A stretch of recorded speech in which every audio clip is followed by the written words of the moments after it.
여러분, 아이 독서하는 모습 한번 살펴보세요. 사사삭. 책장 넘기는 소리만 있어요. 영혼 없이 글자 스캔에 머무는 거죠.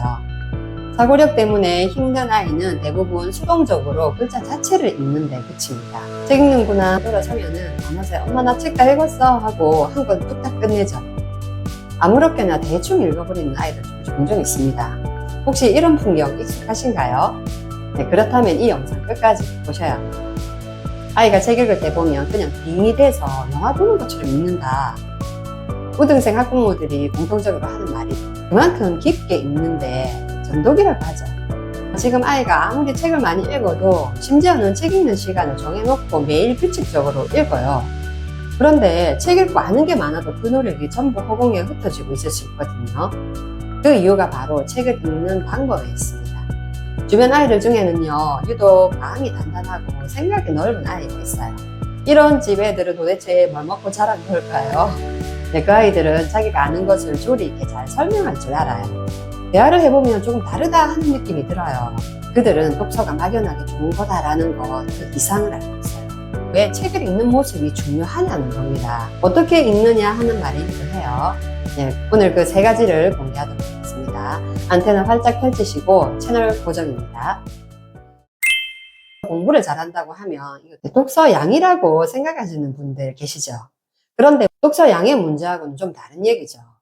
머리가 좋다는 거, 사고력이 있다는 건 책의 정보를 내가 아는 지식과 연결하는 능력입니다. 첫 번째는 한 권을 읽어도 자기 말과 표현으로 엮어내보는 독서가 사고력을 키워줍니다. 눈으로 책을 읽는 건 남이 차려준 밥상을 구경하는 것과 다를 바가 없어요. 반면에 내 말로 설명하게 되면 내가 직접 요리를 해보는 것에 해당합니다. 요리를 직접 해봐야 온전히 몸이 기억하잖아요. 네, 책도 똑같습니다. 네, 책을 읽어서 독서 후에 그걸 자기의 말과 표현으로 엮어내는 걸 하는 건데요.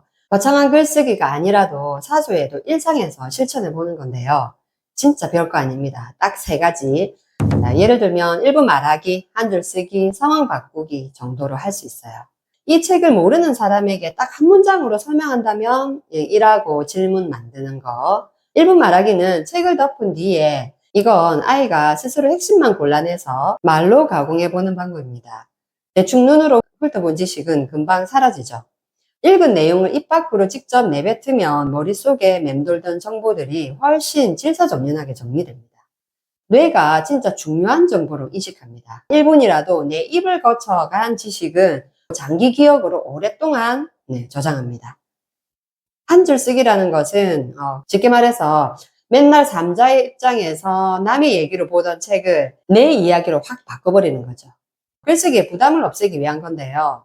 독후감 쓰라고 하면 세워라 하고 시간 보내는 아이들한테 좋은 처방입니다. 책에서 가장 기억에 남는 단어 한 개와 그 이유를 담은 한 문장만 노트에 직접 적어봅니다. 만약에 내가 주인공이라면 어떤 선택을 했을까처럼 주인공의 처지가 내 고민이 되는 거죠.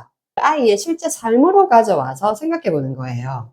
책 속의 상황을 아이가 알던 기존 지식과 연결해서 생각을 비판적으로 재구성해 볼 수가 있습니다. 네, 이 과정에서 정답이 없는 문제를 스스로 생각해 보게 되는데요. 바로 살아있는 문제 해결력을 키우는 좋은 방법이 됩니다. 출력 중심의 독서를 어렵게 생각 안 해도 됩니다. 말이 어렵게 보이는 것 뿐이거든요. 아이가 책을 읽고 직접 해보는 그 자기 질문에 대답하는 구체적인 행동인 거죠.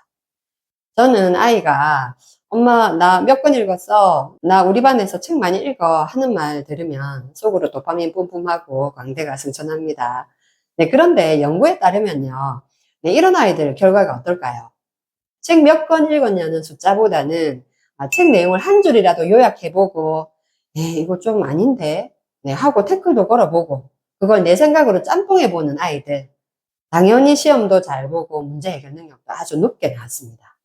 눈으로 스캔만 하는 독서는 노동하는 거랑 같다고 합니다. 정보가 기계적으로 왔다가 쓱 흘러가버리는 거죠. 네, 두 번째는 글자가 아닌 행간을 읽는 것, 즉 질문을 하면서 읽어야 합니다. 남편이 나 오늘 늦어 밥 먹고 들어갈게 할 때 그 행간에는 수많은 자유가 숨어 있는 거 아시죠? 책도 똑같습니다. 눈으로 보이는 텍스트 그 뒤에 숨은 의미를 유추하면서 읽는 걸 말합니다. 아이가 한 달에 막 책 3, 40권 읽어도 줄거리는 줄줄 알아요. 그런데 의미 있는 질문을 해보면 생각이 없는 경우를 많이 봅니다. 여러분, 행간을 읽는다는 말 들어보셨죠?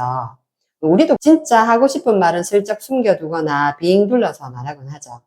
작가는 문장 속에 자신의 진짜 의도를 숨겨두거든요. 숨은 의도에 대해서 궁금해하고 질문하면서 읽는 게 사고력을 키워줍니다. 책을 그냥 눈으로만 읽어버리지 않습니다. 사고력이 있는 아이는 뇌가 함께 가동이 되는 겁니다. 선생님, 링컨이 노예 해방시켰대요. 끝! 그냥 팩트 나열하는 거죠. 링컨이 왜 그런 힘든 선택을 했는지 그 속마음은 궁금하지 않고 책을 많이 읽는 게 중요한 게 아니라 흰 건 종이요, 검은 건 글자다 요렇게 기계적으로 안 읽죠. 컨베이어 벨트 위에서 슥슥 지나가는 물건 구경하듯이 문장을 있는 그대로 받아들이지 않는다는 뜻입니다. 브레이크를 걸고 질문을 던져보죠.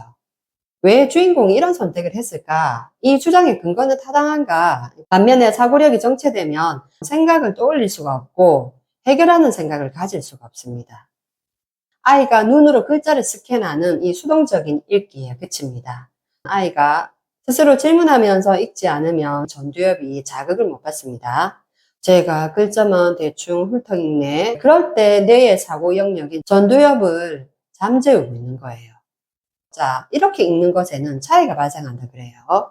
글자를 단순히 읽는 것과 맥락을 추론해 보면서 질문을 던지는 것. 뇌과학자들은 바로 인간의 뇌에서 고차원적인 사고가 활성화되는 게 질문이라고 합니다. 우리 인간의 뇌는 글을 읽도록 태어나지 않았다고 합니다. 사실 인류의 역사에서 독서를 보면요.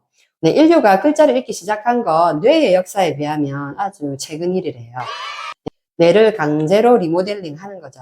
독서의 진짜 원리는 가만히 있는 뇌에 글자 읽기라는 인위적인 자극을 줘서 뇌세포의 지도를 완전히 새로 바꾸는 과정이라고 해요. 그러니 그냥 멍하니 글자만 스캔을 하면서 리모델링이 되겠습니까? 스스로 질문을 던지고 뇌를 흔들어야 고차원적인 전두엽 공사가 시작되는 겁니다. 네, 세 번째는 책을 덮은 이유가 중요합니다. 학습 효율성 피라미드 아시죠? 겨우 5%에서 10%만 남는다고 합니다. 가장 잘 잊어버리는 학습 형태가 강의를 듣거나 책을 눈으로 읽는 겁니다. 얘는 어제 읽은 책 제목도 가물가물하다. 이게 지극히 정상이었다는 겁니다. 수동적으로 인풋하게 되면 딱 하루가 지났을 때는 거의 안 남습니다. 그런데 무려 75%에서 90%의 지식이 장기 기억으로 전환된다고 하죠. 자기 말로 설명하거나 글로 능동적으로 표현하게 되면 온전히 내 사고로 포착화됩니다. 단순히 읽기만으로는 끝내지 말아야 합니다. 자, 첫 번째와 연결이 되는 부분인데 사고력을 키우려면 아이가 서툰 문장이라도 직접 한 줄 써보게 하고 대화를 유도했던 분들이 바로 이 학습 능력을 끌어줄 수가 있었어요. 말이나 글로 생각을 표현하는 출력의 과정을 거친다고 말씀드렸습니다. 이게 참 중요한데요. 이 훈련이 되면 생각을 논리적으로 정돈할 수 있고 논리적인 구조를 형성하는 힘을 키웁니다. 그러면 꼭 독서라야 해? 사고력을 키우는 방법이 코딩, 토론도 있고 좋은 영상도 많잖아. 그럴 수도 있죠. 맞습니다. 다른 활동도 뇌를 자극하죠. 하지만 이미 다 차려져 있는 밥상이에요. 결정적인 차이가 있습니다. 스마트폰이나 영상, 심지어 대화나 영상은요. 눈빛, 표정, 말투 같은 힌트가 아이가 굳이 머리를 쓰지 않아도 대충 눈치로 다 알아들을 수 있다는 뜻입니다. 뇌가 게을러질 틈이 있는 거죠. 반면에 독서는 한마디로 아무것도 없는 맨 땅에서 내가 100% 자기 힘으로 열심히 생각의 집을 짓는 일입니다. 고정된 활자만 보고 아이 스스로 머릿속에서 전후 맥락을 상상하고 논리를 조합하고 이미지화할 수 있습니다. 다른 것들이 편리한 에스컬레이터라면 독서는 뇌 근육을 직접 키우는 스쿼터인 셈입니다. 제가 우등생을 둔 부모님이라고 표현을 했는데 저도 해당 사항은 반대입니다. 네, 그게 독서법을 알고 적용하는 차이지 대단한 차이가 아닙니다. 우등생 DNA 이런 게 아니에요. 양보다는 한 권을 읽더라도 어떻게 읽는가 하는 걸 중요하게 보고 집중해야 됩니다.